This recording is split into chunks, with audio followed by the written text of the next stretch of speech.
Assalamualaikum. I'm करिश्मा सनिया, speech and language pathologist. आज world international stroke day है। Stroke एक मेडिकल इमरजेंसी कंडीशन है जिसकी ट्रीटमेंट बर वक्त ज़रूरी है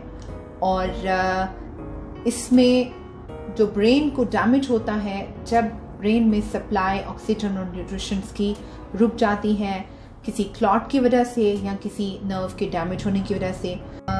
जो मेजर उसकी जो रीजंस हैं उसमें सबसे ज़्यादा जो कंसीडर की जाती है वो है डायबिटीज़ एंड हाइपरटेंशन, यानी ब्लड प्रेशर का हाई होना, diabetes and the lifestyle, stress. जहाँ तक बात रिहैबिलिटेशन की जाए तो वहाँ पर रोल स्पीच लैंग्वेज पैथोलॉजिस्ट का बहुत ही इम्पॉर्टेंट है इन पेशेंट्स के साथ जिनको स्ट्रोक होता है और स्ट्रोक के बाद उनके जिन एरियाज़ में डैमेज आता है वो कौन से होते हैं। सबसे पहले अगर डिपेंड करता है कि ब्रेन के किस एरिया में डैमेज है, मगर अमूमन जब फालिज होता है तो उसमें लोगों के खाने पीने, निगलने, खुराक को चबाने और समझबूझ की सलाहियतें जो हैं वो मुतासर होती हैं। इसी तरह डिपेंड करता है कि अगर एक बंदा जिसकी खुराक जो है वो निगलने से कासिर है, वो खुराक को चबा नहीं पा रहा, उसको पानी भी दिया जाता है तो उसको गले में फंस जाता है या जिसको फंदा लग जाना कहते हैं वो हो जाता है, तो उस सूरत में वहाँ पर आपको स्पीच लैंग्वेज पैथोलॉजिस्ट आपको फैसिलिटेट करती हैं, आपको असिस्ट करती हैं। स्पीच लैंग्वेज पैथोलॉजिस्ट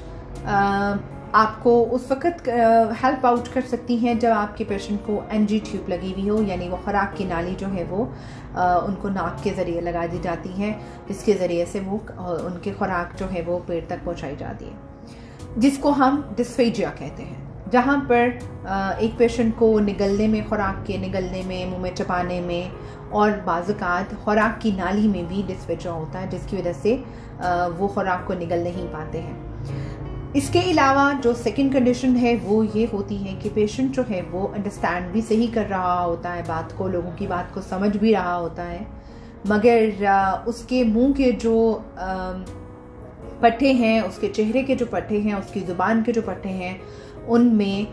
डैमेज आता है, जिसकी वजह से उसकी ज़ुबान, उसके जबड़े, उसके तालू या उसके जो चेहरे के जो साइड है एक साइड पे, वहाँ पर भी उसको आपको काफ़ी हद तक क्लियर नज़र आता है कि उनका एक विजिबल चेंज आता है उनके चेहरे पे और वो उसको जो है वो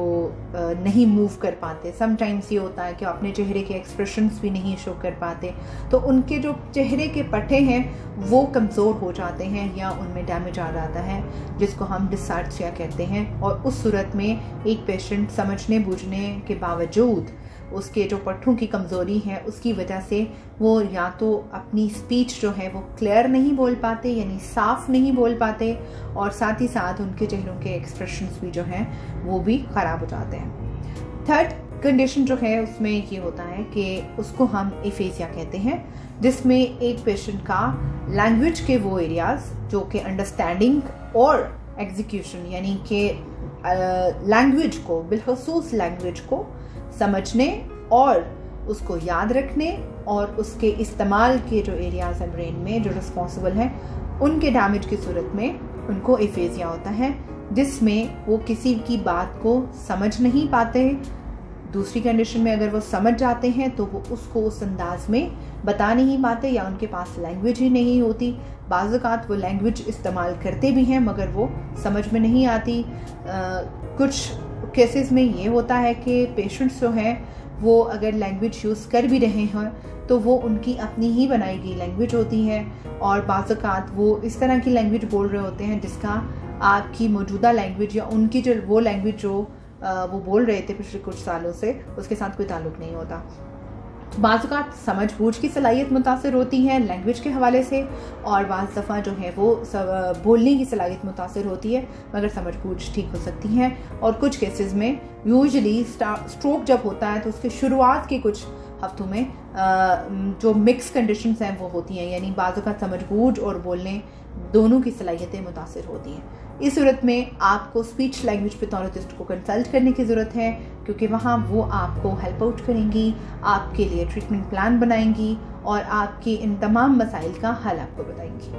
थैंक यू। अपनी सेहत का ख्याल रखिए और दूसरों का भी।